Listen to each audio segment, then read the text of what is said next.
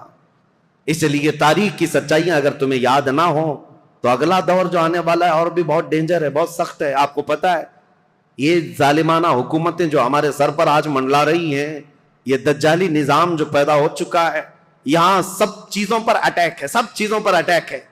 آپ یہ مت سمجھنا کہ یہ صرف ہماری مسجدیں گرا رہے ہیں یا ہماری خانقاہوں کو پامال کر رہے ہیں، بلکہ ماسٹر پلاننگ کے ساتھ تمہاری نسلوں کی تباہی کا انتظام ہو چکا ہے.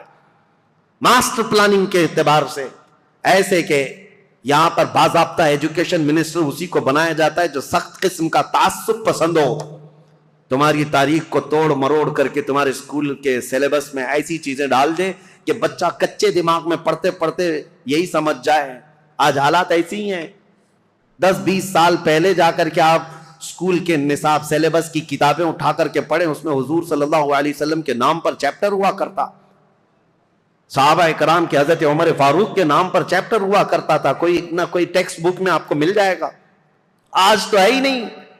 تاریخ اسلام کی یہ سچائیاں، نہ اورنگزیب آئیں گے، نہ شہاب الدین غوری آئیں گے، تاریخ کو مٹا کر کے پتہ نہیں کون کون سے پہاڑی چوہوں کو لا کر رکھا ہے، سب طرح سے بدل کر کے. اس طرح کہ تعصب کی اینک ایسی پہن رکھی ہے انہوں نے کہ تمہارے بچوں میں یہ زہر پھیلتا جائے اور بچے تمہاری تاریخ سے بے بہرا ہو جائیں. آج اے نوجوانوں، اگر دنیا تمہاری تاریخ مٹانے کی کوشش کر رہی ہے تو اس وقت تمہاری ذمہ داری ہے. میں رشیا کی ایک چھوٹی سی کنٹری جہاں قرآن پر پابندی لگا کر تقریباً 70 سال گزر چکے تھے، 60 یا 70 سال، سوویت یونین کی لڑائیوں میں، اس سے پہلے جو وہاں کے حالات تھے، مارکسزم لینن کا جو انقلاب آیا تھا ریولیوشن، کچھ ممالک ایسے سخت اسٹرگل کر چکے ہیں، مسلمانوں کی اذانیں بھی بنتی، قرآن پر پابندی ایسی لگی تھی. ایک ہمارے اس تاریخ کو بیان کرنے والے ایک عالم دین ہے، انہوں نے کہا کہ اس ملک میں جانا ہوا تھا، مسجد نام کی کوئی چیز ہی نہیں تھی. ایک جگہ گئے بازار میں تو لوگوں سے معلوم کیا کہ آج جمعہ ہے، کہیں نماز ہے، تو دکان میں بیٹھا ہوا آدمی ہاتھ پکڑ کر لے گیا، ایک دروازہ کھولا، اس دروازے کے اندر دروازہ، اس کے بعد جانے کے بعد ایک کمرہ ہے، وہاں پر کچھ لوگ نماز پڑھ رہے ہیں. کہا یہاں سخت پابندی ہے، کھلے عام نماز نہیں پڑھ سکتے. نماز پڑھنے کے بعد علاقے کے لوگوں سے، اس عالم دین ہندوستانی تھے، مل کر کے انہوں نے کہا مسلمانوں پر اتنی سخت پابندیاں ہیں لیکن ہیں مسلمان اب تک، نماز تو پڑھ رہے ہیں تم لوگ چھپ کر ہی صحیح. انہوں نے کہا نماز ہی نہیں. ایک بچے کو انہوں نے سامنے کیا، ایک بچہ تھا تقریباً وہ 12 یا 13 سال کا، کہا یہ قرآن پڑھ سکتا ہے؟ تو وہ ہنسنے لگے، کہا قرآن پڑھ نہیں سکتا بلکہ یہ پورا حافظ قرآن ہے. یہ عالم دین کہتے ہیں میں اس کو جگہ جگہ سے قرآن پوچھتا رہا اور وہ قرآن زبانی سناتا رہا. ایسی جگہ پر جہاں اذان پر پابندی ہو، جہاں قرآن رکھ نہیں سکتے، ایک بچہ حافظ قرآن ہے. انہوں نے پوچھا کہ بیٹا یہ حفظ قرآن ایک باضابطہ مدرسہ لگتا ہے ہمارے ہاں، باضابطہ انوائرمنٹ چاہیے، پھر جا کر کوئی حافظ قرآن بنتا ہے، تم ایسی جگہ پر کیسے بنے؟ وہ کہتا ہے بس میں اپنی دادی سے سن کر حافظ قرآن بناؤں، میری دادی حافظ قرآن ہے. میں یہ مثال صرف اس لیے دینا چاہتا ہوں، اسلام پر چاہے جیسے ہی سخت حالات آ جائیں، اسلامی سپاہیوں نے اپنے بچوں میں اسلام نسل کرنے کا جب بیڑا اٹھا لیا ہے، دنیا کی عظیم طاقتیں بھی اسلام کو کچھ نہ کر سکی. آج وہ ذمہ داری تمہیں اٹھانے کی ضرورت ہے. تم یہ مت دیکھو کہ کہاں کیا بدلا جا رہا ہے سوشل میڈیا پر اور یا اسکولوں کے نصاب میں، سیلیبس میں اور فلموں میں جو ہمیں فلما کر کے دکھایا جا رہا ہے. لوگ احتجاج کر کر کے بول رہے ہیں نا کہ اسلام پر ٹارگٹ ہے. 1000 کرنے دو انہیں. یہ آج سول کوڈ کی بات لے کر کے مسلمانوں کے قوانین بدلنے، یہ سب حالات آئیں گے، سخت ترین حالات آئیں گے. ظالموں کو تو اپنا ظلم دکھانا ہی ہے، لیکن اے غیور نوجوانوں تمہاری ذمہ داری ہے، تم اپنے کندھوں پر یہ بیڑا اٹھا لو. ہم دنیا کے درپردہ یا دنیا کے بھروسے پر اپنے بچوں کو نہیں رکھیں گے، ہم اپنے تاریخ کی سچائیاں اپنے بچوں میں منتقل کرتے جائیں گے.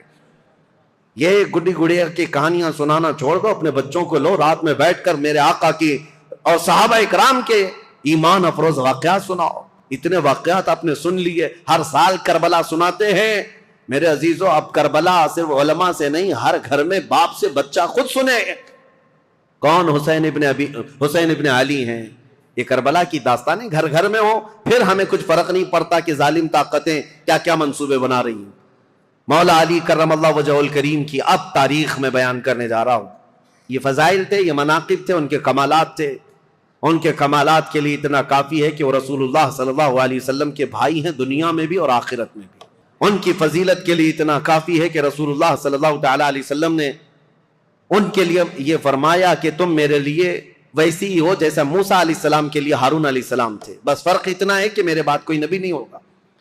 ان کی فضیلت کے لیے اتنا کافی ہے کہ سیدہ کائنات فاطمۃ الزہرا ان کے نکاح میں ہیں اور جنتی جوانوں کے سردار حسن و حسین ان کے بیٹے ہیں. ولایت کا سر چشمہ حضرت علی تک پہنچتا ہے. اب خلافت کا جو دور ہے، یہ ظاہر سی بات ہے کمپلیکیٹڈ چیز. حکومت، سیادت، امارت، خلافت یہ آسان چیز نہیں ہے میرے عزیزو. ہر زمانے میں، ہر دور میں یہ عہدہ ہمیشہ اختلافی ہوتا ہی رہا ہے، لیکن صحابہ کے دلوں میں حضور صلی اللہ تعالی علیہ وسلم نے خالص اللہ کی محبت رکھی تھی. وہ دنیا پرست نہیں تھے اور دنیا کے اسباب کی طرف یا مادوں کی طرف وہ اپنے دل دادا نہیں تھے. اللہ کا خوف رکھتے تھے، اس لیے زیادہ معاملات نہیں آئے. پھر بھی جیسے کہ کل میں نے بتایا، حضرت عثمان کی 12 سالہ خلافت کے دور میں آخر دور ایسا آیا جو فتنوں سے بھرا ہوا تھا. عبداللہ بن سبا نام کا ایک یہودی جس نے یہ بیج بویا اور ایک جماعت پیدا کر دی اور مسلمانوں میں انتشار اور فرقہ پیدا ہونا شروع ہو گیا. اور سبب کہاں، یہ فتنہ کہاں تک پہنچا؟ حضرت عثمان غنی کا قتل ہو گیا مدینے میں. یہ پہلا قتل ہے جو مسلمانوں کے ہاتھ ہوا ہے، حضرت عثمان غنی کا قتل. حضرت عمر کو بھی شہید کیا گیا، لیکن وہ تو ایک آگ کا پجاری تھا، ابو لولو فیروز مجوسی.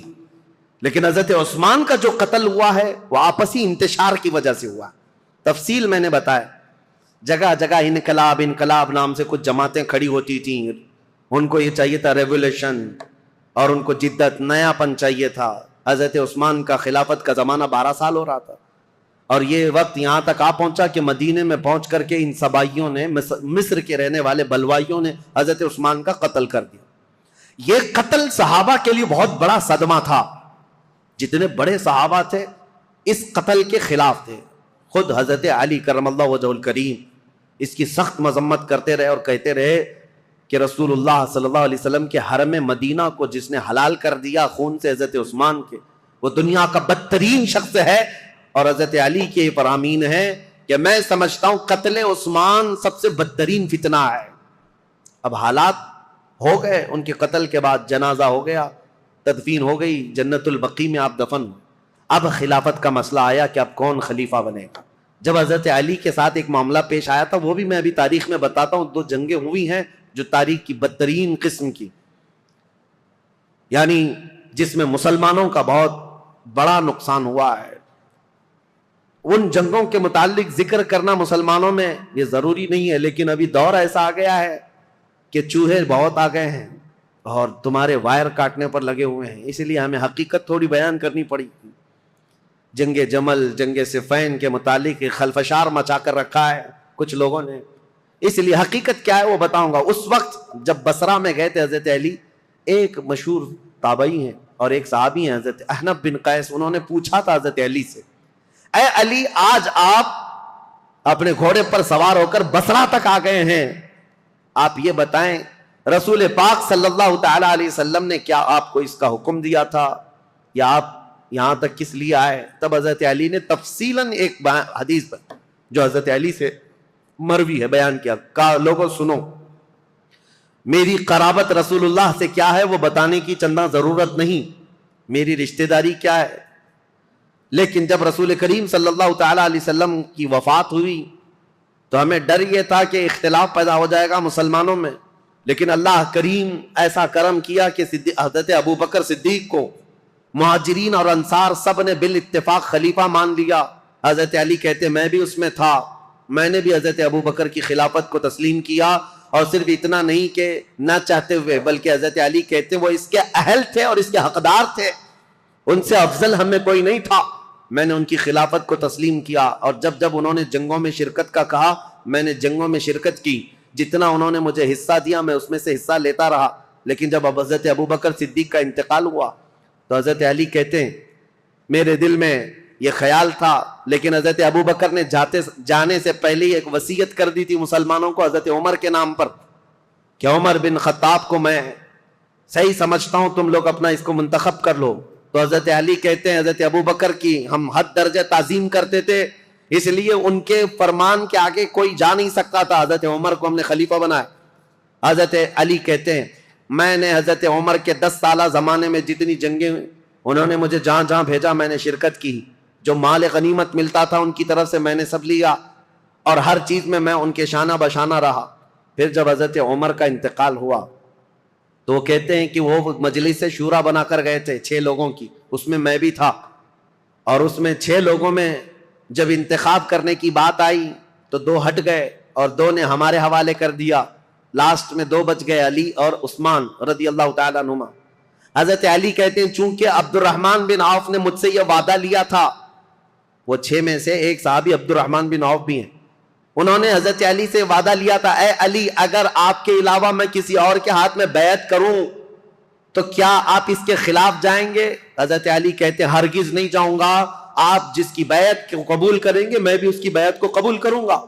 حضرت علی کہتے ہیں جب عبد الرحمن بن عوف نے مجھ سے یہ وعدہ لیا تھا اور وعدے کے بعد انہوں نے حضرت عثمان کے ہاتھ میں بیعت کر لی تو میں اپنے وعدے کے خلاف نہیں جا سکتا, میں نے بھی حضرت عثمان کے ہاتھ میں بیعت کر لی.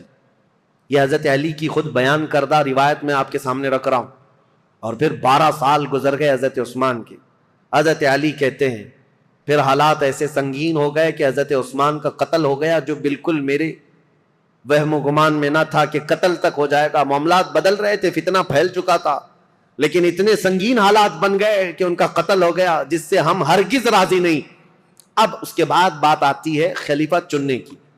حضرت زبیر، حضرت طلحہ، یہ دو ایسے صحابہ ہیں جو عشرہ مبشرہ میں سے رسول اللہ صلی اللہ علیہ وسلم نے جن کو دنیا میں جنت کی بشارت دی، ان میں دو یہ ہیں۔ یہ صحابہ بڑے صحابہ کہلاتے تھے، مدینے میں جتنے تھے سب آئے، سب آ کر حضرت علی کے پاس کہنے لگے آپ اپنی بیعت کا اعلان کر دیں اور آپ خلیفہ ہیں۔ حضرت علی نے کہا مجھے اس کی خواہش نہیں، میں خلیفہ کی بجائے وزیر بننا پسند کروں گا، تم میں سے جو چاہے خلیفہ بن جاؤ۔ کیونکہ حالات ایسے تھے اس وقت حضرت علی کو خلیفہ بنایا جا رہا ہے جب انتشار بہت پھیل چکا تھا، امن کا دور نہیں تھا، جگہ جگہ جماعتیں کھڑی ہو گئی تھی، صبائی فتنہ، کوفہ میں الگ، بصرہ میں الگ، عراق میں الگ، اور شام میں الگ، اور مدینہ مکہ والے الگ۔ یہ حالات پر حضرت علی کو خلیفہ بنایا جا رہا ہے۔ حضرت علی نے منع کیا، اس کے بعد پھر لوگوں نے اصرار کیا آپ سے بہتر ہماری جماعت میں کوئی نہیں۔ حضرت علی کہتے ہیں جب انہوں نے اصرار کیا تو میں نے اللہ اس کے رسول کے احکام کی شرط پر اور خلفائے ثلاثہ جو گزر چکے ان کی اتباع، ان کی پیروی پر سب کی بیعت لینا شروع کیا۔ حضرت علی جب بیعت لینے لگے، یہ تقریباً 35 ہجری کا واقعہ ہے۔ حضور صلی اللہ تعالیٰ علیہ وسلم کی وفات کو 25 سال گزر چکے تھے۔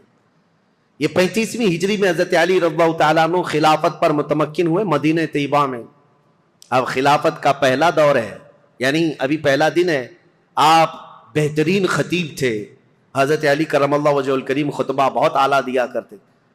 خطبے کے بعد آپ یہ جو فتنہ پھیلا تھا اس کو ٹھنڈا کرنے کے لیے کوششیں فرما رہے تھے، لیکن اسی اثنا میں ہوا کیا، حضرت علی رضی اللہ تعالیٰ عنہ نے چند دنوں کے بعد بہت سخت قسم کے فیصلے لیے۔ اس سے معاملات اور سخت ہو گئے۔ کیا؟ آپ نے ملک شام کے گورنر امیر معاویہ رضی اللہ تعالیٰ جو 22 سال سے گورنر تھے حضرت عمر کے زمانے سے، حضرت علی یہ کہتے تھے کہ اب ان کو گورنری سے میں معزول کرتا ہوں۔ حضرت امیر معاویہ کو اور مصر کے گورنر کو اور کئی جگہ کے گورنروں کو ایک ساتھ معزول کرنے کے لیٹر آپ نے جاری کر دی، جبکہ جو اکابر صحابہ تھے اس میں حضرت ابو موسیٰ اشعری، حضرت عمرو بن عاص، کئی صحابہ آ کر آپ کو مشورہ یہ دے رہے تھے کہ اس وقت یہ فیصلہ لینا اچھا نہیں، حالات بہت بگڑے ہوئے، حضرت عثمان کا قتل ہوا ہے، پہلے آپ اپنی بیعت سب سے لے لیجیے، اس کے بعد ان کے معزول کرنے کا حکم جاری کیجیے۔ حضرت علی نے حالات کی سنگینی کے اعتبار سے یہ خط جاری تو کر دیا، لیٹر بھیج دیا۔ پھر میں کہتا ہوں ادب کا دائرہ ساتھ رکھنا ہے سنیوں، تولنا نہیں صحابہ کو ادھر ادھر۔ حالات جو ہوئے جیسے ہوئے، لیکن وہ رسول اللہ کے صحابہ ہیں، ان کے اختلافات یا ان کے مشاجرات کو بیان کرنا یہ حرام ہے، لیکن یہاں تاریخ کی سچائیاں تمہارے ذہنوں میں رہیں، اس لیے میں یہ عرض کر رہا ہوں تاکہ کوئی دوسرا چوہا آ کر کے تمہیں کبھی اس کے بارے میں کبھی اس کے بارے میں نہ بیان کرتے۔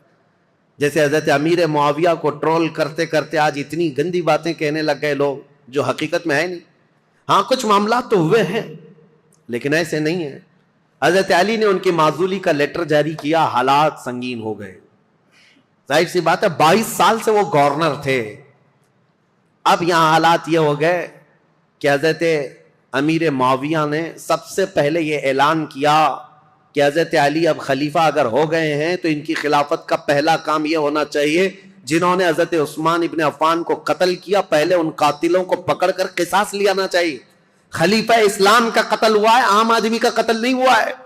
خلیفہ اسلام کو قتل کرنے کا مطلب اسلام کے پلر کو ہلا دینا۔ حضرت امیر معاویہ شد و مت سے بہت زور شور سے یہ مطالبہ شروع کر دی، اور مطالبے میں بھی اتنا کہ حضرت امیر معاویہ نے مدینے ایک قاصد کو بھیجا اور حالات معلوم کر کے حضرت عثمان کا وہ جبہ منگوایا جس میں ان کی شہادت ہوئی تھی، وہ خون سے تر بتر تھا۔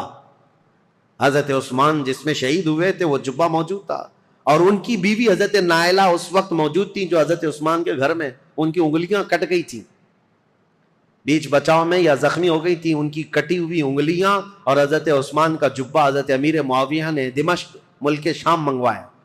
اب یہ جب چیزیں آئیں تو حضرت امیر معاویہ نے منبر پر رکھ کر کے لوگوں سے کہا خلیفہ اسلام کا بے دردی کے ساتھ قتل ہوا ہے، جبکہ جو وجوہات بتائی جا رہی ہیں وہ بہت چھوٹی ہیں۔ حضرت عثمان نے غلطی کیا کی تھی؟ ان کا جرم کیا تھا جس کی وجہ سے یہ قتل ہوئے؟ اور یہ جبہ جیسی ہی ملک شام میں پہنچا، ہنگامہ برپا ہو گیا، تقریباً 60,000 لوگ کھڑے ہو گئے یہ مطالبہ کرنے کے لیے کہ خلیفہ اسلام عثمان بن عفان کے قتل کا قصاص لینا ضروری ہے۔ جن لوگوں نے قتل کیا ہے خلیفہ اسلام کو، ان کا مطالبہ کرنا اپنی جگہ پر تھا۔ ظاہر سی بات ہے آج کے دور میں آپ کو بتاؤں، ملک کے پریزیڈنٹ پر کوئی حملہ کر دے یا ملک کے پی ایم پر کوئی حملہ کر دے تو پورے ملک کی عزت کا مسئلہ ہو جاتا ہے، عام چیز نہیں، اس کے لیے سیکورٹی بھی بہت رکھی جاتی ہے۔ اور اگر ہو گیا تو اس کے بعد حالات کیا ہوتے ہیں؟ جو نیا بیٹھے گا اس کے لیے سب سے پہلا مطالبہ یہی کیا جائے گا، جن لوگوں نے ان کا قتل کیا ہے پہلے ان کو پکڑو، یہ مطالبہ ہوتا ہے۔ ارے میاں پی ایم اور پریزیڈنٹ تو بہت دور کی بات ہے، ہمارے ہاں کوئی عام آدمی بھی مر جائے تو لوگ مطالبہ کرتے ہیں کہ قاتل کو پکڑو، کلر کون ہے اس کو سزا دو، یہ تو مطالبہ ہوتا ہی ہے، پروٹیسٹ ہوتے ہیں۔ تو حضرت امیر معاویہ کا مطالبہ بہت تیزی سے بڑھتا چلا گیا۔ اب دیکھیں میں حالات آپ کو سمجھا رہا ہوں، حضرت علی کے ساتھ کیا معاملات تھے۔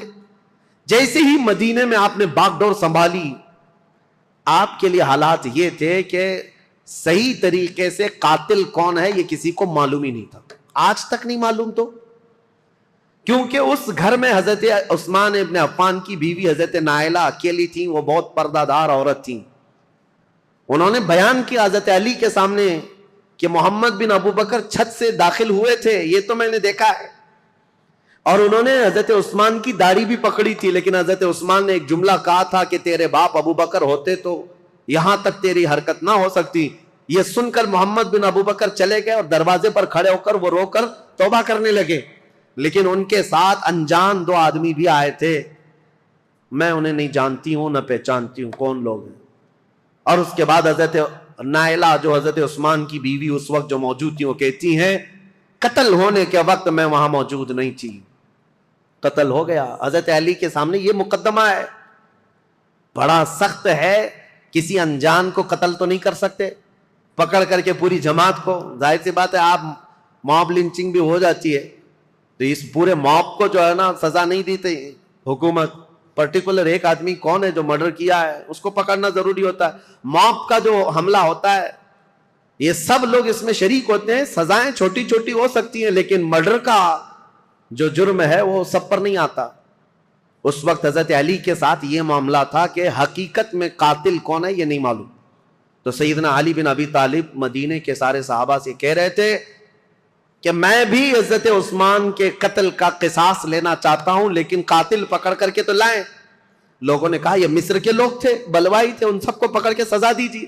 حضرت علی کہتے ہیں وہ ایسی جماعت سے جن پر میرا قابو نہیں ہے، ابھی ابھی خلیفہ بنے ہیں اور مصر میں نیا اسلام ہے، یہ بلوائی یہ جتنے ہیں وہاں پر ایک فتنہ بھی پیدا ہو چکا تھا، تو وہ جدت پسند لوگ تھے، نئے نئے قسم کے اسلام میں آئے ہوئے تھے۔ حضرت علی ان مصلحتوں کو دیکھ کر خون عثمان کا بدلہ لینے میں آپ نے فرمایا کہ اس کو بعد میں حالات کے ٹھنڈے ہو جانے کے بعد لیا جائے گا، بس بات اتنی تھی۔ لیکن غلط فہمی بڑھتی گئی، اور یہ غلط فہمی کو ڈالنے والا کون تھا؟ اسی لیے میں نے کل آپ کے سامنے ایک نام بتایا تھا، عبداللہ بن سبا، ایران کا رہنے والا ایک یہودی جو اسلام میں آیا تھا۔ اس نے اپنا کام شروع کر دیا، مدینے میں جا کر اور دیگر جگہ پر ملک شام میں لوگوں کو بھڑکانا شروع کیا۔ پہلے تو حضرت علی کی حمایت میں بولتا تھا، اب حضرت علی خلافت پہ آئے تو حضرت عثمان کے قتل کا بدلہ لینے کے لیے ابھارنے لگ گیا۔ اب ہوا یہ کہ حضرت عائشہ صدیقہ رضی اللہ تعالیٰ عنہ، ان کا بھی کردار ہے تاریخ میں، ام المومنین ہے، زبان نہ کھولنا ان کے لیے بھی گستاخی کے لیے، ایمان برباد ہو جائے گا۔ ام المومنین رسول اللہ صلی اللہ علیہ وسلم کی محبوبہ ہیں، زوجہ ہیں، یہ حج پر گئی ہوئی تھیں، اور حج سے واپس آنے کے وقت حضرت عثمان کا قتل ہو گیا تھا، اور یہ خبر حضرت عائشہ کو پہنچ گئی۔ حضرت عائشہ کا مقام تھا صحابہ میں سب میں بھی، کیونکہ ام المومنین نے سب لوگ احترام کرتے تھے۔ حضرت عائشہ کے پاس جب یہ خبر پہنچی تو حضرت زبیر اور حضرت طلحہ یہ دونوں حضرت علی کے ہاتھ پر بیعت کر چکے تھے مدینے میں، لیکن حالات جب سنگین ہونے لگے تو یہ مدینہ چھوڑ کر مکہ چلے گئے۔ کون؟ یہ بڑے 2 صحابہ عشرہ مبشرہ میں، حضرت زبیر حضور صلی اللہ تعالیٰ علیہ وسلم کے یہ بھی بھائی لگتے ہیں، پھوپھی کے بیٹے ہیں، سگی پھوپھی کے بیٹے ہیں حضرت زبیر، جیسے حضرت علی چاچا کے بیٹے ہیں, حضرت زبیر پھوپھی کے بیٹے ہیں. تو حضرت زبیر اور حضرت طلحہ دونوں مکہ چلے گئے, اور یہ دونوں جا کر حضرت عائشہ سے ملاقات کیا پردے میں, اور ان کو حالات بتائے مدینے میں کیا کیا ہوا, حضرت عثمان کا قتل کیسے ہوا.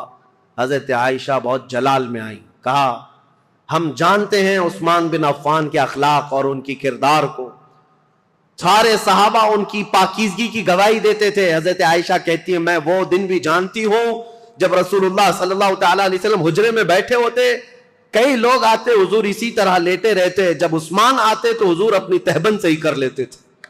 حضرت عائشہ کہتی ہیں میں گواہ ہوں, اور میں پوچھتی یا رسول اللہ عثمان کے آنے پر اپنی تہبند آپ پیر سے نیچے تک کرتے ہیں اور اٹھ کر بیٹھتے ہیں, کیوں ایسا حضرت عثمان کے متعلق؟ حضور نے فرمایا اے عائشہ کیا میں اس سے حیا نہ کروں جس سے اللہ کے فرشتے حیا کرتے ہیں, اللہ کے فرشتے جس سے حیا کرتے ہیں.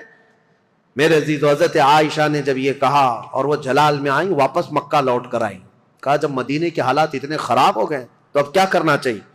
مکہ والوں کو جمع کر کے حضرت عائشہ نے ایک خطبہ دیا, اور اس خطبے میں آپ نے یہی فرمایا کہ عثمان بن عفان خلیفہ اسلام تھے, خلیفہ برحق تھے, ان کا قتل پورے اسلام کے لیے کلنک ہے, اس کا بدلہ تو لینا ہوگا, قصاص ضروری ہے, ورنہ اسلام پر یہ دھبا ہمیشہ کے لیے رہ جائے گا. حضرت عائشہ کی تقریر پر جوش آیا لوگوں میں, اور پھر مکہ والے بھی جمع ہو گئے. مکہ والوں نے سب آ کر کے حضرت عائشہ سے کہا کہ یہ بدلہ لینے کا طریقہ کیا ہے. حضرت علی خلیفہ ہو گئے اور انہوں نے سب سے بیعت لی ہے, لیکن طریقہ کیا ہے؟ حضرت عائشہ اب اس بارے میں مشورہ کر رہی تھی, ہاں طریقہ کیا ہے اس پر بھی تو سوچنا چاہیے کہ خون عثمان کا بدلہ لینا ہے, لیکن وہ قوم مصر کے رہنے والی ہے اور مصر میں ہماری پہنچ نہیں, کیسے؟ تو اس میں جب صحابہ کی میٹنگیں ہونے لگی مکہ میں, تو اب میں آپ کو بتاؤں یہاں سے ایک نئی جنگ کی ابتدا ہو گئی. حضرت عائشہ اپنی اونٹنی پر سوار ہو کر, پہلے لوگوں نے کہا کہ ملک شام چلتے ہیں, امیر معاویہ نے بھی خون کے بدلے کا اعلان کیا, یا پھر مدینے چلتے ہیں, لیکن ان دونوں رائے کو آپ نے, حضرت عائشہ صدیقہ نے چھوڑ دیا اور بصرہ کی طرف آپ روانہ ہو گئیں. بصرہ عراق کا ایک شہر ہے. اس بیچ میں کئی ایسے محتاط صحابہ ہیں جو اس جنگ میں شامل نہیں ہوئے. حضرت عائشہ جب جانے لگیں, کیونکہ میٹنگیں اتنی ہو گئی تھیں, اور جب لوگ یہ کہنے لگے کہ یہ بدلہ لینا تو خلیفہ وقت کا کام ہے, تو حضرت علی اس وقت بدلہ قصاص لینے پر تیار نہیں تھے, یا یہ فرما رہے تھے کہ ابھی اس قوم سے ہمارا پالا نہیں ہے, یا اس قوم پر ہمارا قابو نہیں ہے, ہم بعد میں بدلہ لیں گے. لیکن یہ مطالبہ شدت اختیار کر گیا. اب حضرت علی کو مدینے میں بھی آ کر خبر پہنچ گئی کہ حضرت عائشہ لوگوں میں جمع ہو گئی, اور انہوں نے خون عثمان کا قصاص لینے کا اعلان کر دیا. اور حضرت علی کو یہ بھی خبر مل گئی کہ امیر معاویہ کو جو ہم نے خط لکھا تھا, حضرت امیر معاویہ نے بدلے میں خط بھیجا جو بالکل خالی تھا, کچھ بھی لکھا ہوا نہیں تھا. حضرت علی سمجھ گئے معاملات سنگین ہے, یعنی امیر معاویہ نے وہاں سے اعلان یہ کر دیا ہے کہ پہلے خون عثمان کا بدلہ لیا جائے گا, بعد میں حضرت علی کی بیعت اور خلافت کا معاملہ ہوگا. اب یہ بظاہر ٹکراؤ والی صورت ہے, ایک طرف سے مطالبہ ہے شدت سے بدلہ لینے کا, اور ایک طرف حضرت علی مصلحت کو دیکھ رہے تھے, حکمت کو دیکھ رہے تھے. اس وقت حضرت علی کہتے ہیں اس خانہ جنگی کو, جس کو کہتے ہیں گرہ یدھ, اپنے اندر چلنے والی جنگ کو اگر خاتمہ نہ کیا جائے تو اس کا بہت بڑا نقصان اٹھانا پڑے گا اور ہمارا شیرازہ منتشر ہو جائے گا. حضرت علی مدینے میں لوگوں کو جمع کرتے ہیں, چلو ہم اس معاملے کو ٹھنڈا کریں گے. جب سب لوگ جمع ہوئے حضرت علی کے ساتھ, حضرت علی اب کوفہ کی طرف روانہ ہو گئے. حضرت علی کے ساتھ اس وقت 10,000 لوگ تھے. میرے عزیزو, جب 10,000 لوگ ادھر ہیں, حضرت عائشہ کے ساتھ شروع میں 3,000 تھے, پھر راستے میں کئی لوگ شامل ہوئے, وہاں پر بھی 10,000 کی تعداد. اب 10,000 کی تعداد جب ہوئی تو اس میں سارے مخلصین نہیں تھے, کئی فتین بھی شامل تھے, ادھر بھی ادھر بھی, سبائی فتنے کے لوگ ادھر بھی تھے ادھر بھی تھے. اب حضرت علی رضی اللہ تعالیٰ عنہ یہاں سے نکلے ہیں, اور مسلمانوں میں یہ بات پھیل گئی کہ 2 جماعتوں میں جنگ ہونے جا رہی ہے, ایک طرف حضرت عائشہ ایک طرف حضرت علی. یہاں تک کہ روایت میں موجود ہے جب حضرت عائشہ اپنی اونٹنی پر بیٹھ کر کے مکہ سے نکل رہی تھی تو اس دن کو یوم الخیب کہا گیا ہے, یعنی یوم گریا. سارے مکہ والوں نے اس دن اتنا روئے تھے, سارے مکہ والے, جتنا وہ کہتے ہیں ہم نے کبھی رویا نہیں, کہ ان کو شدت سے غم تھا کہ آج نوبت یہاں کو پہنچی. کہ مسلمانوں کی دو بڑی جماعتیں ٹکرانے جا رہی ہیں. ایک طرف ام المومنین عائشہ صدیقہ، ایک طرف مولا کائنات علی بن ابی طالب. ابھی امیر معاویہ کا معاملہ ہی نہیں آیا. حضرت عائشہ چل کر کے گئیں، بصرہ پہنچ گئیں. اس میں حضرت زبیر بھی ہیں، حضرت طلحہ بھی ہیں، دو بڑے صحابہ ہیں، عشرہ مبشرہ. ادھر حضرت علی کے ساتھ جو 10,000 صحابہ ہیں، اس میں حضرت عمار بن یاسر، مقداد بن اسود، بلال حبشی، کئی صحابہ، حضرت علی رضی اللہ تعالیٰ عنہ کے ساتھ حضرت سلمان فارسی، یہ لوگ ہیں. نکلے ہیں، جنگ کی نیت تو نہیں تھی، معاملات کو دیکھا جائے گا اور سامنے بیٹھ کر کے کچھ کیا جائے. اب حضرت علی کوفہ گئے تو وہاں حضرت ابو موسیٰ اشعری تھے، یہ بھی بڑے صحابی ہیں جنہوں نے بعد میں چل کر صلح کرائی. یہ کوفہ والوں میں بیان کر کر کے لوگوں کو یہ کہہ رہے تھے کہ اے لوگوں، اپنا ایمان بچانا، آخرت بچانی ہے، تلواریں اپنی نیام میں رکھو، کوئی اپنے گھر سے نہ نکلے، کوئی ان جنگوں میں شرکت نہ کرے. حضرت ابو موسیٰ اشعری تو لوگوں کو منع کر رہے تھے. پھر حضرت علی کوفہ پہنچ گئے. یہ کوفہ پہنچنے کی وہی تاریخ ہے کہ جب حضرت علی کوفہ پہنچے تو پھر اس کے بعد مدینے دوبارہ تشریف نہیں لائے. یہاں سے حضرت علی کی خلافت کا باضابطہ جو دور، کوفہ جو دارالعاصمہ، دارالخلافہ بنا اسلام کا، حضرت علی جب وہاں آئے تو لوگوں کو آپ کی فوج میں شامل کیا گیا. حالات سنگین ہو رہے ہیں، طاقت کے بل بوتے، طاقت کے زور، اس کو ٹھنڈا کرنا چاہیے. اب اس میں محتاط صحابہ جو تھے ان کی بھی رائے میں بتاتا ہوں. حضرت عبداللہ بن عمر ہیں، حضرت عمر بن عاص ہیں، یہ لوگ شریک نہیں ہوئے. محمد بن مسلمہ ہیں، یہ لوگ شریک نہیں ہیں. احنف بن قیس، یہ بعد میں.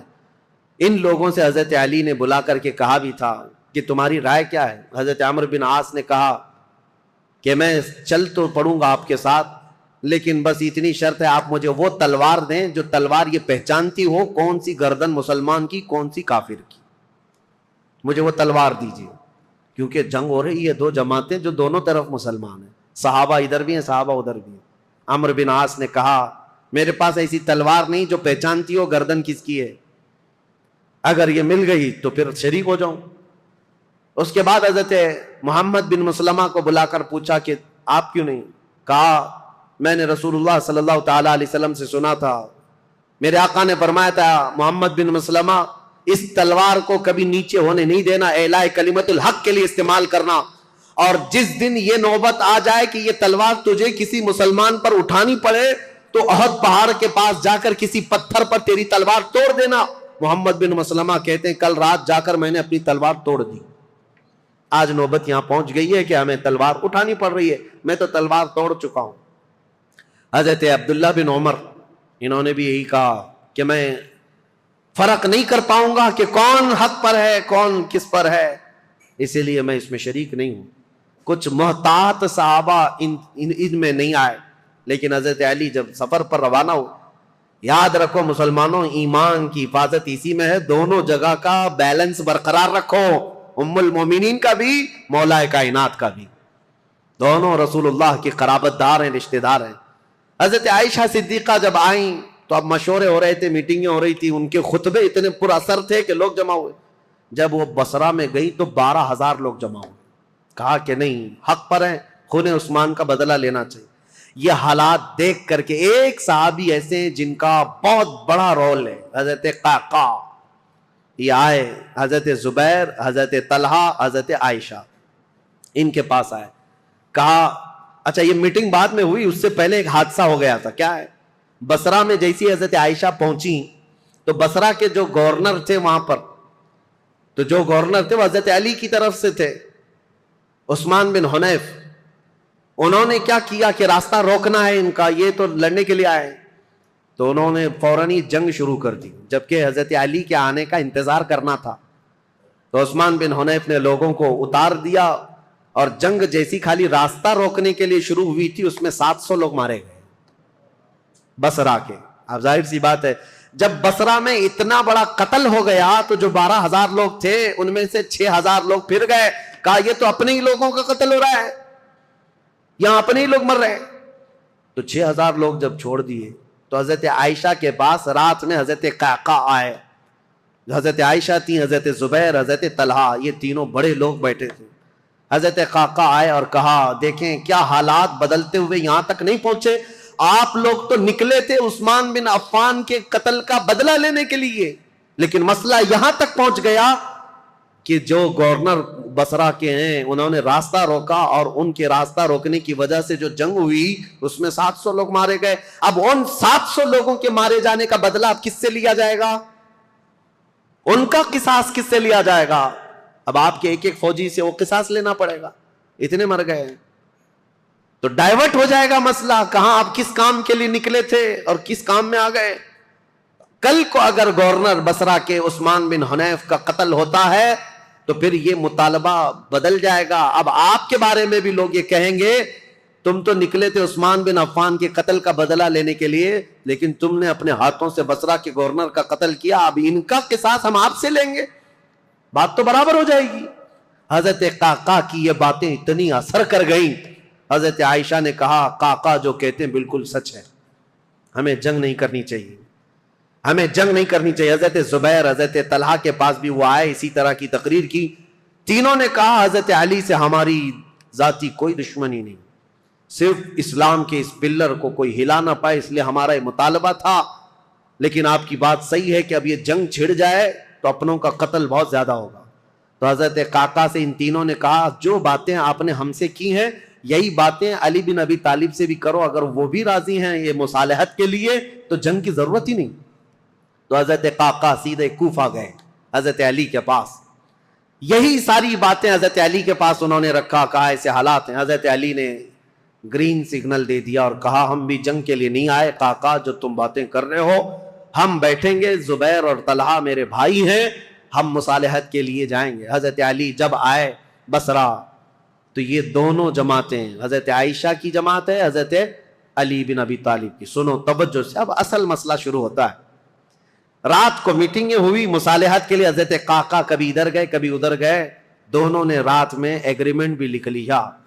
حضرت زبیر خود چل کر کے حضرت علی کے پاس آئے، حضرت علی سے گفتگو کرنے سے پہلے ہی حضرت علی نے ان سے پوچھا اے زبیر تمہیں یاد ہے رسول اللہ صلی اللہ علیہ وسلم نے ایک مرتبہ میں بھی تھا اور تم بھی تھے، سنو حضرت علی حدیث سنا رہے ہیں، حضرت زبیر کو یاد دلا رہے ہیں، کہا میں بھی تھا تم بھی تھے، رسول اللہ نے تم سے یہ نہیں کہا تھا اے زبیر ایک دن تم علی سے لڑو گے اور علی حق پر ہوں گے، ایک دن تم علی سے لڑو گے اور علی حق پر ہوں گے؟ تو حضرت زبیر نے کہا سچ کہا علی تو نے، میں نے رسول اللہ سے سنا تھا۔ کہا حضرت زبیر اسی دن وہاں سے کہتے میں لڑنا نہیں چاہتا تم سے، نکل گئے۔ جیسے ہی حضرت زبیر گئے حضرت طلحہ نے پوچھا ان سے کیا بات ہے، حضرت زبیر نے کہا علی نے مجھے وہ حدیث یاد دلائی جو رسول اللہ نے میری زندگی میں کہا تھا، علی حق پر ہے، علی حق پر ہے۔ حضرت زبیر چل پڑے تو حضرت طلحہ نے کہا اے زبیر میں بھی اس فعل پر اس کام پر نادم ہوں، شرمندہ ہوں، میں بھی نکل چلتا ہوں۔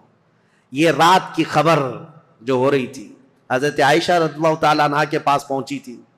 حضرت عائشہ کے ساتھ ایک معاملہ ہوا تھا راستے میں، وہ بھی میں تاریخ میں ہے، میں آپ کو بتاتا ہوں۔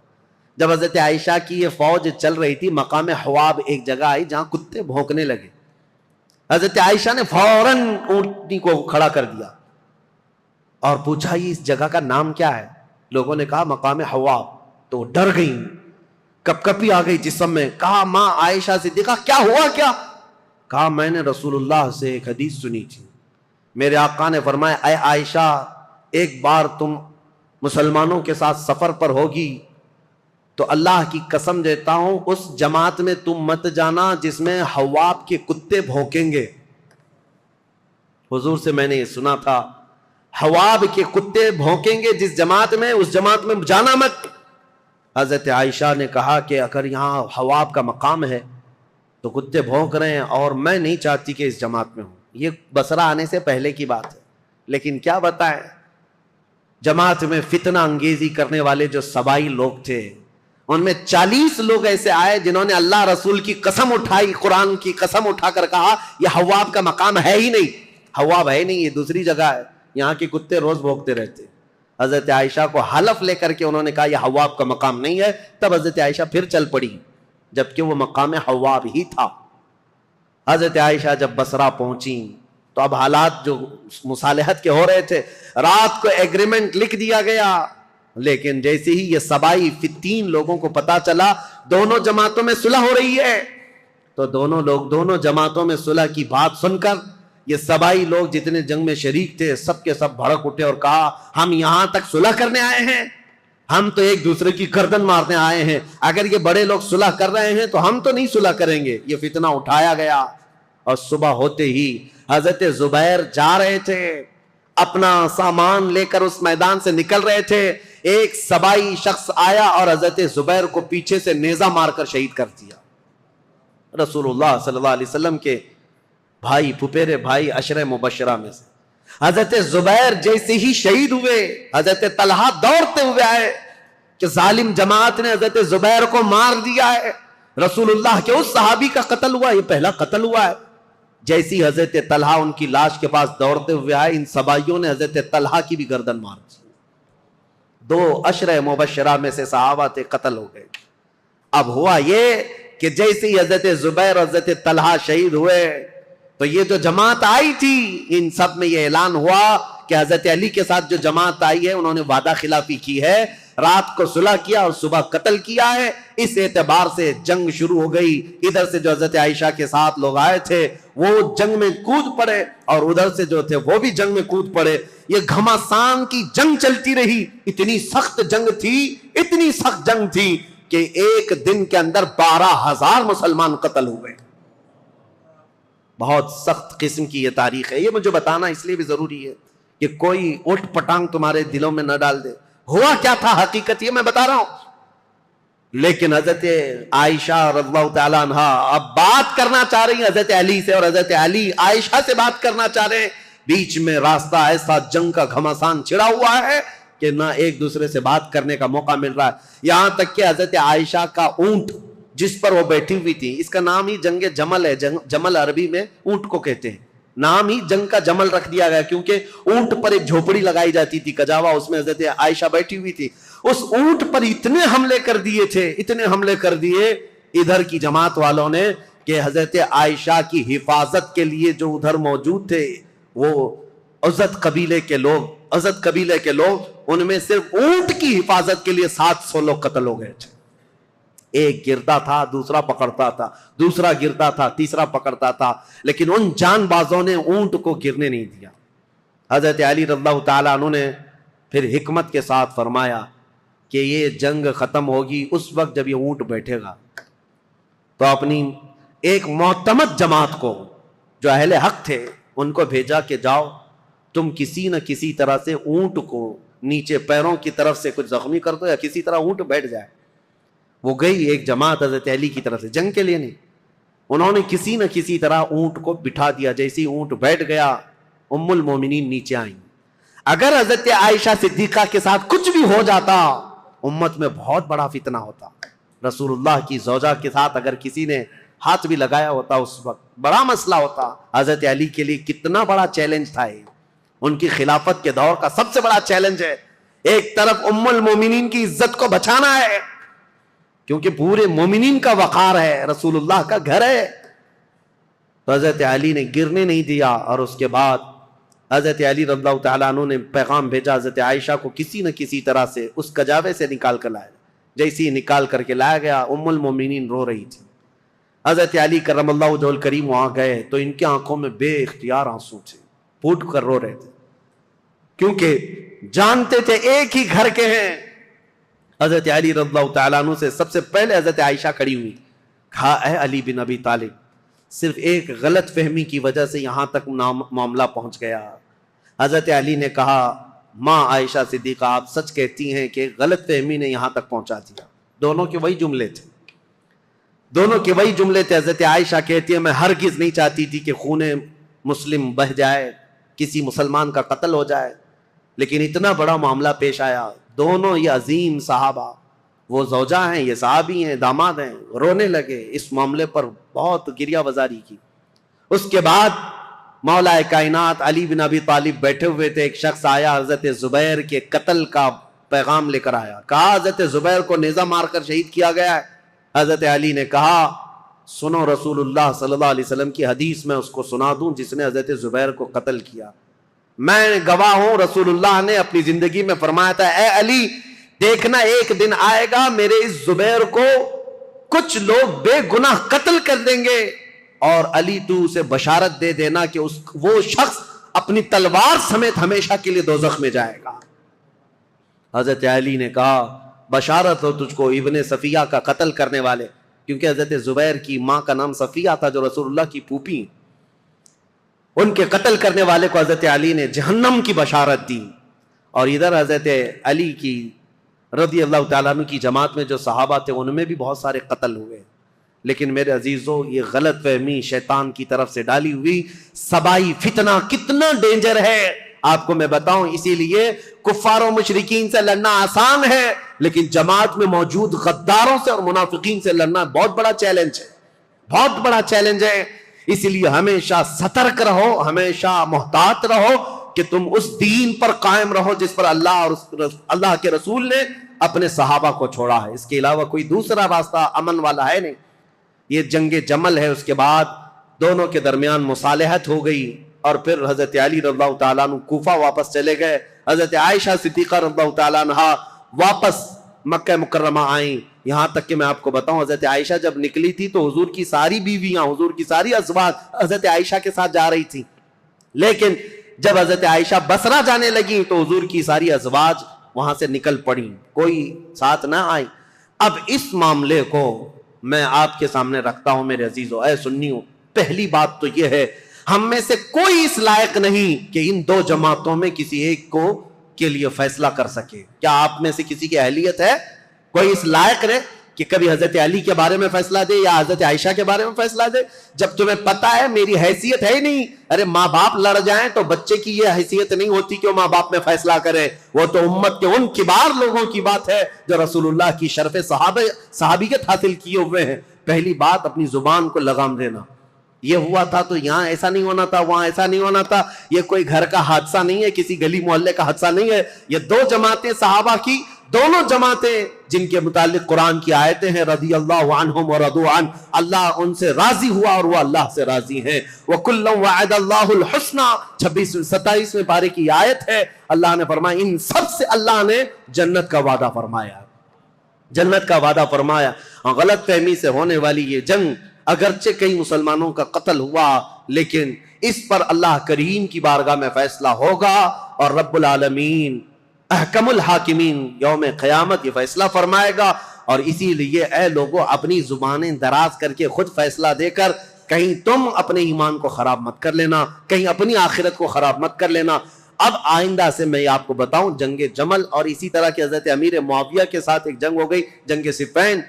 اس کو تذکرے کی ضرورت نہیں، لیکن حقیقت میں وہاں پر بھی یہی غلط فہمی ہوئی تھی۔ حضرت امیر معاویہ چونکہ اعلان کر چکے تھے خون عثمان کا بدلہ لینا ہے، وہ بھی ملک شام سے آئے، اور ایک جگہ پر حضرت علی رضی اللہ تعالیٰ عنہ کی فوج اور ان سے ٹکراؤ ہوا، اس میں بھی جنگ ہوئی، لیکن دو صحابہ کو حکم بنایا گیا، ایک حضرت عمر بن عاص اور ایک حضرت ابو موسیٰ اشعری۔ حضرت ابو موسیٰ اشعری حضرت علی کی طرف سے تھے، حضرت عمر بن عاص امیر معاویہ کی طرف سے تھے۔ سارے دونوں جماعتوں نے ان دونوں کو حکم بنایا اور کہا یہ جو فیصلہ کریں گے اس پر دونوں جماعتیں راضی ہوں گی۔ حضرت عمر بن عاص اور حضرت ابو موسیٰ اشعری نے دونوں نے آپس میں بات چیت کر کے ایک صلح نامہ بنایا، ایگریمنٹ بنایا، کیا کیا ہوگا آگے، کس کس طرح سے معاملات طے کیے جائیں گے۔ اس پر دونوں جانبین کی دستخط ہوئی۔ حضرت امیر معاویہ بھی ملک شام چلے گئے، حضرت علی بھی کوفہ آ گئے۔ جنگ نہیں ہوئی، یہ جنگ صفین، اس میں صلح ہوئی ہے، لیکن سبائی فتنہ یہاں پر بھی کام کر گیا۔ انہوں نے ایک نئی جماعت کھڑی کر دی، خارجیوں کی جماعت۔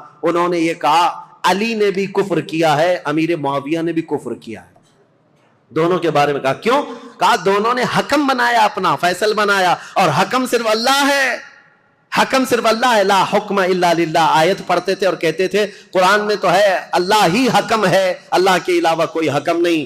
حضرت علی نے اس کے متعلق یہ فرمایا تھا کلمۃ حق ارید بها الباطل، کلمہ تو حق ہے جو کہہ رہے ہیں، لیکن اس سے معنی باطل مراد لے رہے ہیں۔ جیسے آج بھی بہت ساری جماعتیں ہیں آیتوں کو کس پر فٹ کر دیتے ہیں، مشرکین پر اتری ہوئی، مشرکین کے لیے اتری ہوئی آیتیں وہ مومنین پر فٹ کر دیتے ہیں۔ خارجی ایک جماعت تیار ہوئی جو حضرت امیر معاویہ کی بھی دشمن، حضرت علی کی بھی دشمن۔ ان لوگوں نے یہ فتنہ اٹھایا کہ یہ دونوں جماعتیں کافر ہو گئی، ہم اپنی جماعت لے کر الگ ہوتے ہیں۔ اور یہ جماعت یہ پھر نہیں بنی، شیعہ حضرات کے بعد ایک خارجی جماعت، اور یہ جب کافر خود ہو گئے، ظاہر سی بات ہے رسول اللہ کے دو صحابہ کو کافر کہنا خود کافر ہونا ہے۔ یہ جماعت نکلی، حضرت علی نے ان سے بھی مقابلہ کیا مقام نہروان میں، اور جتنے خارجی تھے یہ اتنے سخت ہو گئے تھے کہ جو بھی مسلمان گزرتا تھا اس کا پورا مال لوٹتے تھے اور اس کو جلا دیتے تھے۔ حضرت علی کی دشمنی میں مسلمانوں کے دشمن ہو گئے، تو پھر حضرت علی نے ان کے ساتھ مقابلہ کیا اور وہ جتنے خارجی ہوئے تھے ان کو قتل کیا۔ چند خارجی بچ کر کے وہاں سے نکل کر بھاگے اور انہوں نے اپنی الگ الگ جماعتیں بنائی۔ اب شدت بدلہ لینے کی شدت انتقام اتنا گھر کر گیا خارجیوں میں کہ 3 خارجی لوگ ایسے ہوئے، میٹنگ کیا اور انہوں نے کہا دیکھو یہ روز روز کی جنگوں سے پریشان ہیں، یہ 3 بڑے لوگ جو ہیں علی بن ابی طالب، عمرو بن عاص، امیر معاویہ، ان تینوں کو قتل کر دیتے معاملہ ہی ختم ہو جائے گا۔ نعوذ باللہ، یہ 3 کاموں کے لیے عبد الرحمن بن ملجم، عمرو بن بکیر اور ایک شخص اور تھا برکہ بن عماد یا کچھ اس کا نام برکہ تھا، یہ 3 خارجی لوگ تھے۔ میٹنگ کیا، کہا ہم تینوں ایک ہی دن کا انتخاب کرتے ہیں، ایک ہی دن تینوں کو ماریں گے، 3 بڑے صحابہ کو، حضرت علی کو، حضرت عمرو بن عاص کو، حضرت امیر معاویہ کو۔ ان تینوں نے، حتیٰ کہ یہ جو عبد الرحمن بن ملجم ہے اس نے شادی کی، یہ عاشق تھا ایک عورت کا، اور اس نے شادی میں اپنی عورت کے مہر میں یہ رکھا تھا کہ 12,000 دینار مہر میں دوں گا اور علی بن ابی طالب کی گردن مہر میں دوں گا۔ قتل مہر میں رکھا تھا۔ اس قدر دشمنی کوٹ کوٹ کر بھری ہوئی تھی، اور ان تینوں نے ایک تاریخ متعین کی، رمضان المبارکہ کی۔ 17 رمضان کو تینوں اپنے اپنے علاقوں میں گئے۔ حضرت علی کوفہ میں تھے، حضرت عمرو بن عاص یہ مدینے میں یا دوسرے علاقے میں تھے، حضرت امیر معاویہ ملک شام میں تھے۔ تینوں پھیل گئے اپنے اپنے ان منصوبوں کو لے کر، اور حضرت امیر معاویہ حضرت عمرو بن عاص کے لیے جو لوگ گئے تھے، ایک برکہ اور ایک جو حضرت عمرو بن عاص کو قتل کرنے والا تھا، یہ تینوں بکیر، عمرو بن بکیر، یہ دونوں جو ہے اپنی پلاننگ میں فیل ہوئے، لیکن عبد الرحمن بن ملجم یہ تلوار کو زہر میں بجھا کر کے کوفہ میں روز انتقام کی آگ میں بھڑکتا رہا، اور حضرت علی رضی اللہ تعالیٰ عنہ ایک رات سوئے ہیں اور خواب میں رسول اللہ صلی اللہ علیہ وسلم کو دیکھا، جیسے حضرت عثمان اپنی شہادت کے دن ایک دن پہلے دیکھے۔ حضرت علی رضی اللہ تعالیٰ عنہ نے خواب میں رسول اللہ سے عرض کیا، یا رسول اللہ میری امت نے مجھے ٹھیس پہنچائی، آپ کی امت کے کچھ لوگوں نے مجھے ٹھیس پہنچائی۔ رسول کریم صلی اللہ تعالیٰ علیہ وسلم نے فرمایا، اے علی تم کل کھڑے ہو جانا، ان قریب وہ پوری قوم ہلاک ہوگی جس نے تجھے ٹھیس پہنچائی۔ رسول کریم صلی اللہ تعالیٰ علیہ وسلم نے فرمایا، اور ان کی زندگی میں ہی یہ حضور نے فرمایا تھا، علی جو جماعت تم سے نفرت کرے گی وہ جہنم میں جائے گی۔ حضور نے تو منافق کی علامت بھی بتائے، جس کو علی سے بغض ہوگا وہ مومن نہیں منافق ہوگا، زندگی میں فرمایا تھا۔ تو حضرت علی نے خواب دیکھا، صبح حضرت حسن کو اٹھایا بستر سے، امام حسین کو اٹھایا، کوفہ میں تھے، کہا کہ چلو فجر کی نماز کے لیے جا رہے تھے، اور حضرت علی کی عادت تھی فجر کی نماز کے لیے لوگوں کو جگاتے تھے، ہر گھر سے آواز دیتے تھے زور سے۔ حضرت حسن اور حضرت حسین کو اٹھایا اور کہا میں نے خواب میں رسول اللہ کو دیکھا ہے، اور رسول پاک صلی اللہ تعالیٰ علیہ وسلم نے مجھ سے یہ فرمایا، وعدہ فرمایا۔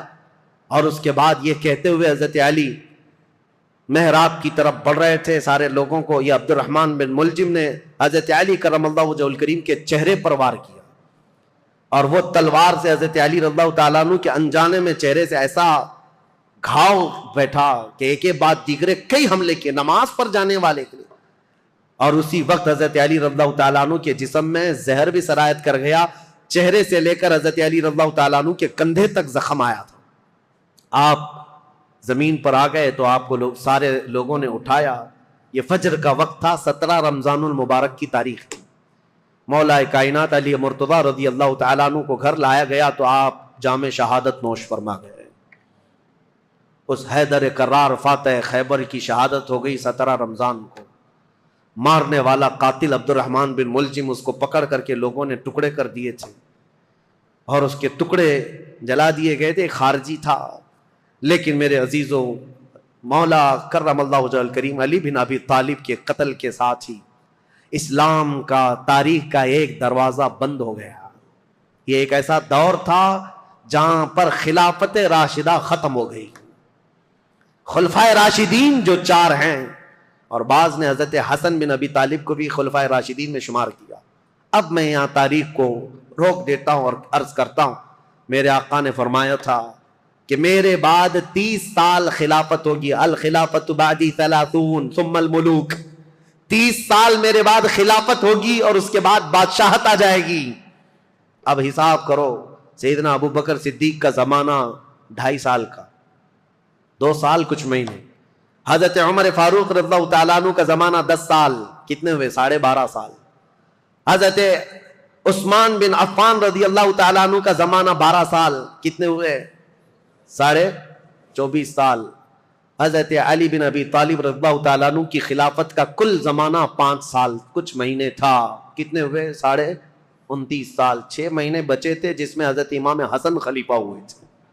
اسی لیے بہت سارے مفسرین محدثین یہ کہتے ہیں وہ بھی خلفائے راشدین میں شامل ہیں. 6 مہینے کے بعد انہوں نے خلافت امیر معاویہ کو دے دی تھی, لیکن خلافت کا دروازہ یہاں پر جو راشدہ ہے, خلافت راشدہ بند ہو گیا. خلفائے راشدین کا وہ سنہرا دور ختم ہو گیا. عزیزان گرامی, اسلام کی تاریخ کی وہ سچائیاں ہیں جو ہر جوان کو سننا چاہیے.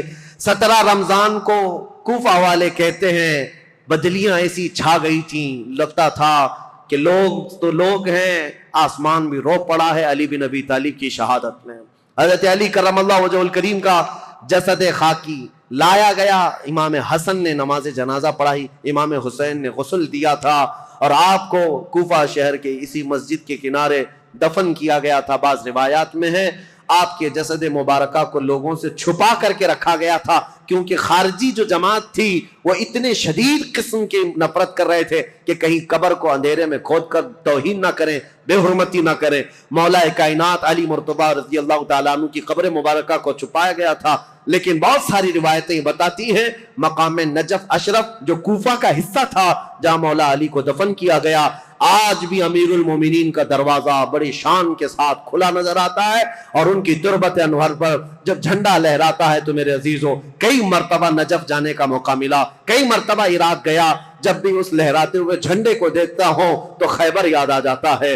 مولا کائنات کی وہ تلوار کی شکلیں لٹکائی گئی ہیں, اگرچہ شیعہ لوگوں کی وہاں پر حکومت ہے, لیکن حیدر کرار کے دربار میں جاتے ہیں تو دل ہچکونے لینے لگتا ہے اور بدن میں کپکپی آتی ہے. اس دربار میں آئے ہیں جس نے خیبر کے پھاٹک کو ایک ہاتھ سے اکھاڑ کر پھینکا تھا, جس نے اسلام کی تاریخ میں ایک نیا دروازہ کھولا تھا, جس کو رسول اللہ نے اپنی وفات کے وقت تک پسند کیا تھا. آپ کو پتا ہے پیدا ہوئے علی, حضرت علی جس دن پیدا ہوئے رسول اللہ نے اپنا لعاب پاک ان کو چٹایا تھا. روایات یہ ہیں حضرت علی نے آنکھیں کھولی نہیں تھی, سب سے پہلے آنکھیں کھولی تو دیکھا تو چہرے رسول کو دیکھا تھا. رسول کریم صلی اللہ تعالی علیہ وسلم کے گھر میں پرورش پائے, اپنے باپ کے گھر میں نہیں, رسول اللہ کے گھر میں. جب رسول اللہ نے اسلام کی دعوت دی سب سے پہلے اسلام لانے والے علی بن ابی طالب تھے.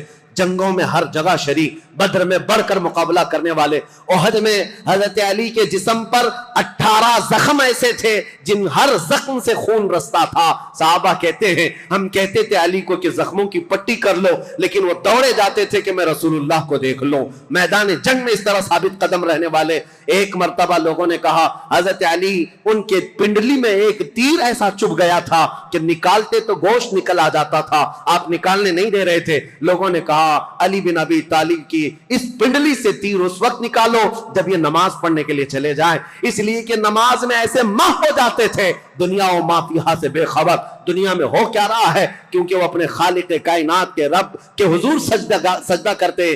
جو لوگوں نے یہ کہا حضرت علی جیسی نماز کے لیے رکعت باندھے, ان کی پنڈلی سے یہ تیر کھینچ کر نکالا گیا, اس تیر کے ساتھ گوشت بھی نکل کر کے آ گیا, لیکن ان کی نماز نہیں ٹوٹی. نماز مکمل کیا, سلام پھیرنے کے بعد لوگوں سے پوچھا کس نے میری پنڈلی سے تیر نکالا اور کس وقت نکالا, مجھے تو خبر ہی نہ ہوئی. وہ حیدر کرار کی نماز تھی. رسول اللہ کے ساتھ ہر گھڑی رہنے والے حضور صلی اللہ تعالی علیہ وسلم نے اپنی عزیز لخت جگر فاطمہ الزہرا کے لیے کسی کو منتخب کیا تھا, وہ علی بن ابی طالب کو منتخب کیا تھا. اور یہ بات بھی بتا دوں, رسول اللہ نے اپنے جانے کے وقت جن لوگوں کا نام فرمایا تھا کہ میں ان لوگوں سے راضی ہوں, وہ کون لوگ تھے جن کے ناموں میں حضرت علی کا نام تھا؟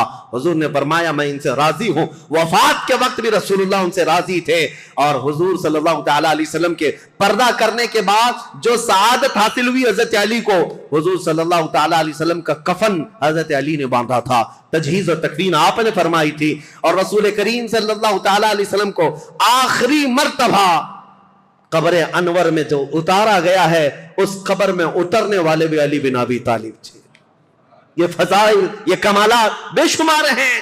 مولا علی کرم اللہ وجہہ الکریم ان سارے فضائل و کمالات کو لے کر 17 رمضان المبارکہ کو یہ سورج غروب ہو گیا اور دنیا میں اندھیرا چھا گیا، فتنوں کا ایک نیا دور کھلا، اور پھر ایسے فتنے کہ آج تک تھم نہ سکے اور قیامت تک رک نہ سکیں گے۔ مولا علی شیر خدا، ان کی تربت پر کروڑوں سلام، ان کی تربت انور پر لاکھوں انوار و تجلیات رب کی اترے۔ عزیزان گرامی وقار، بات صرف اتنی کہوں گا، یہ چاروں خلفائے راشدین ہر ایک کا اپنے دور میں ایک ایک کمال ہے، اور ایسا کمال ہے کہ یہ چاروں خلفائے راشدین کی تاریخ اگر میں ایک جملے میں عرض کروں تو بات صرف اتنی ہے: اسلام تیری نبض نہ ڈوبے گی حشر تک، اسلام تیری نبض نہ ڈوبے گی حشر تک، تیری رگوں میں رواں خون ہے 4 یار کا،